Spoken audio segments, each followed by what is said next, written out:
Esta es la casa en Madrid de Luis Eduardo Aute. ¿Una casa donde tú sueles estar habitualmente o que olvidas largas temporadas? No, suelo estar bastante tiempo, quitando los fines de semana, que es habitualmente los días que me ocupan los recitales. En general estoy aquí y aquí es donde trabajo. ¿Donde trabajas componiendo o pintando? Componiendo, pintando y de todo. Porque esa dualidad de pintor, cantante o cantautor que en muchos países se da. Hay que recordar los últimos movimientos pop que parten muchas veces de la cosa esa de las escuelas plásticas. ¿Esa dualidad cómo te la montas tú? Pues de ninguna forma. Simplemente voy haciendo canciones y voy pintando, dibujando según tenga más o menos tiempo, ¿no?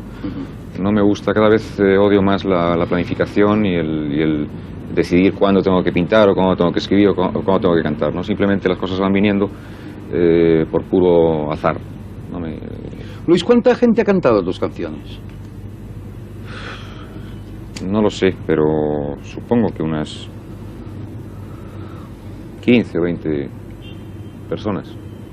Es bastante. Normalmente los cantautores suelen cantárselas ellos mismos, pero suele traspasar muy poco la barrera del cantautor la canción, ¿no? Bueno, lo que pasa es que como el hecho de que haya gente que cante canciones mías es quizá, yo creo que es debido a que he tenido mucho tiempo para poder escribir canciones, porque no me he dedicado a dar recitales. Entonces, realmente lo que ocupa tiempo es los ensayos, los viajes y los recitales, ¿no? Y ahora, evidentemente, tengo muchas menos canciones para dar a otra gente y simplemente tengo tiempo para escribir las canciones de año en año para hacer un LP al año, ¿no? ¿Eran canciones, muchas de ellas por encargo o cedidas? Quiero decir, no eran canciones que habías cantado tú. ¿O sí? ¿Todas las habías No, por encargo hay muy pocas canciones. Debe haber 2 o 3 canciones de todas las que he hecho. En general, las canciones que escribo, las escribo para mí, en principio, y entonces, pues, por coincidencias o porque me llaman y me preguntan... viene alguien las ve expuestas en la vitrina. Eso, sí, ese para mí, ese me lo llevo, ese lo quiero. Pues muy bien, pues lo llevas y haz la canción como tú quieras, ¿no? Sinceramente, ¿crees que las cantan mejor que tú o que tú las cantas mejor que ellos? Yo creo que a grosso modo. Yo creo que las cantan mejor que yo. Mejor que tú. Pero, ¿estás convencido de esto? Bueno, yo no me considero un intérprete al uso, ¿no? Ahora creo que de alguna forma mis canciones responden más a mi propia forma de cantar que a la de otros. Pero evidentemente me gusta mucho más como cuando oigo a alguien cantar canciones mías, me parece que no son mías, y entonces me parecen preciosas y maravillosas, ¿no? Cuando las canto yo casi nunca me gustan. ¿Te ha pasado aquello de la emoción alguna vez escuchando una canción tuya en boca de otros? No demasiadas veces, ¿no? No demasiadas veces, pero no es una emoción, digamos, decir, bueno, qué bonita esta canción, qué bien escribo, ¿no? Sino, en todo caso, es una emoción de la posibilidad de ver esa canción interpretada de otra forma absolutamente distinta a como yo la pensé, ¿no? Entonces, no es emoción, es sorpresa. Luis, ¿cuánto tiempo debes llevar componiendo canciones tú? Desde aquello de la madre que amamanta hasta ahora. ¿Te has quedado con eso, no? Me he quedado, es una fijación. Mía también. Tuya. Pues yo creo que esa canción está escrita en el 66 y toda esa tanda de canciones están escritas a finales del 66. ¿Ha habido épocas en que has dejado absolutamente de componer? De cantar sí, pero de componer... No, nunca. Estuve 5 años sin grabar y dedicado más a la pintura, pero no podía dejar de componer canciones. Y entonces el primer disco, digamos la segunda etapa, Rito, es el resultado de una criba de esas canciones escritas en esos 5 años. Evidentemente en el mundo de la canción popular las letras tienen una importancia fuerte y yo creo que los hombres que han trabajado mejor las letras son los que se han llevado bastante el gato al agua. En tu caso yo creo que te dejas llevar bastante por las palabras o juegas a que las propias palabras te sugieran nuevas imágenes en la canción. ¿Cómo compones habitualmente? Bueno, al principio las primeras canciones las empezaba escribiendo primero la música, la guitarra, ¿no? Y después metía las palabras. Y el resultado era bastante feo. Es decir, las palabras no entraban bien y tenían un ritmo feo, ¿no? Sintácticamente feo. Entonces probé a la inversa, escribir primero y luego poner la música después sobre las palabras. El resultado ya era mejor pero ocurría lo contrario, es decir, la música iba muy supeditada a los textos. Entonces, y después llegué al difícil compromiso de intentar hacer las dos cosas al mismo tiempo, ¿no? Palabra y música al mismo tiempo.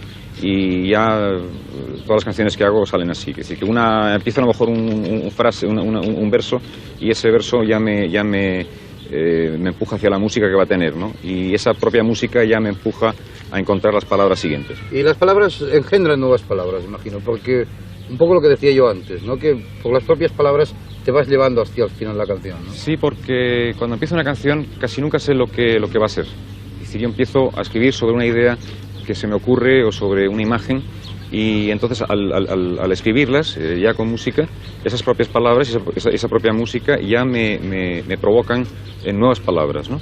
Entonces el resultado de la canción, lo que quiero comunicar con la canción, siempre lo sé al final, nunca lo sé al principio, ¿no? Eso es la técnica, eso es la forma, pero el fondo, es decir, ¿de dónde extraes el jugo para las canciones, el concentrado? El fondo del sujeto, que soy yo. Eso. No hay fondo, creo que el fondo es la forma, ¿no?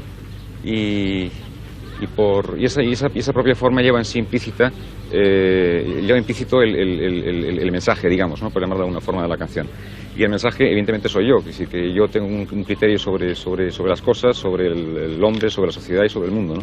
Y entonces cualquier palabra que escriba siempre va impregnada de ese punto de vista sobre las cosas. Hay canciones que hayan costado más, canciones que hayan costado menos, canciones que tengan una historia concreta, como Casa de Albanta, por ejemplo. Hay canciones muy...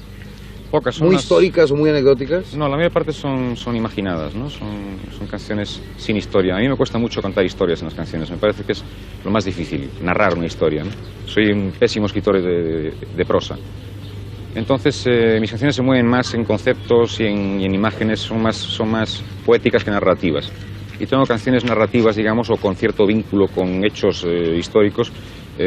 ¿Tú vas de músico, empezaste a ir de músico o de cantautor, para cifrarlo en una palabra al uso, por alguna sensibilización especial a partir de algún hecho concreto musical o no? ¿Por qué arrancaste? Bueno, yo lo que quería hacer era pintar. Yo tenía muy claro que de pequeño que cuando fuera mayor lo que iba a ser era pintor, ¿no? Pero me gustaba mucho el cine, me gustaba la música, me gustaba leer, por ejemplo, ¿no? Y entonces empecé a escribir poemas primerizos, y entonces iba mucho cine, y con la máquina de Super 8 de mi padre, de 8 milímetros de mi padre, de Super 8 no había entonces, rodaba cosas y tal, ¿no? Y luego la canción pues también tenía una guitarra y hacía canciones, ¿no? Pero realmente el percutor, lo que motivó que yo empezara a escribir canciones de una forma más en serio, fue la irrupción de Bob Dylan en el panorama musical, ¿no? Ese Bob Dylan surrealista, hablando de esas imágenes apocalípticas, con esa voz fea, fina, no sé, supuso un impacto bastante grande. Además coincidía un poco con toda la revolución del pop art y todo esto en Estados Unidos, entonces fue quizá lo que más me motivó. ¿Pensás aquello de que si lo hace este tío lo puedo hacer yo o no? Sí, yo siempre pienso eso, soy muy descarado para eso. Y en esos 15 largos años o más que has estado cantando, ¿qué otra gente has escuchado con interés o otra gente que te haya más o menos influido? Bueno, quizá Leonard Cohen más que Dylan, ¿no? Dylan fue, digamos, la chispa que provocó todo el lío. Pero con quien me identifico más, es decir, que canciones que me gustaría firmar son todas las de Cohen, ¿no? Y no sé, hay grupos, bueno, los Beatles evidentemente me influyeron también mucho. Luego la canción francesa me interesó mucho, pero nunca me influyó realmente, ¿no? Porque, no sé, no me identificaba demasiado. Y en el tema de la canción de entre las diversas comunidades del Estado español, ha habido gente... Lo digo eso porque cuando tú te lanzaste a la palestra era un momento de euforia de la nueva canción, por ejemplo. Ah, bueno, sí. Y supongo que aquello influyó entre la gente que empezaba a cantar en Madrid, ¿no? Evidentemente.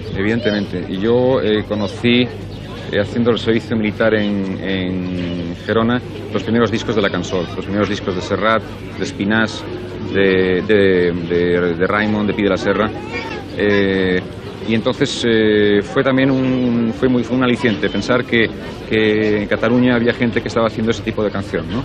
Y entonces, evidentemente, eso supuso un una posibilidad de que se podía hacer una canción distinta que hablara de otros temas más vinculados con la realidad, ¿no?, que las canciones al uso en aquella época.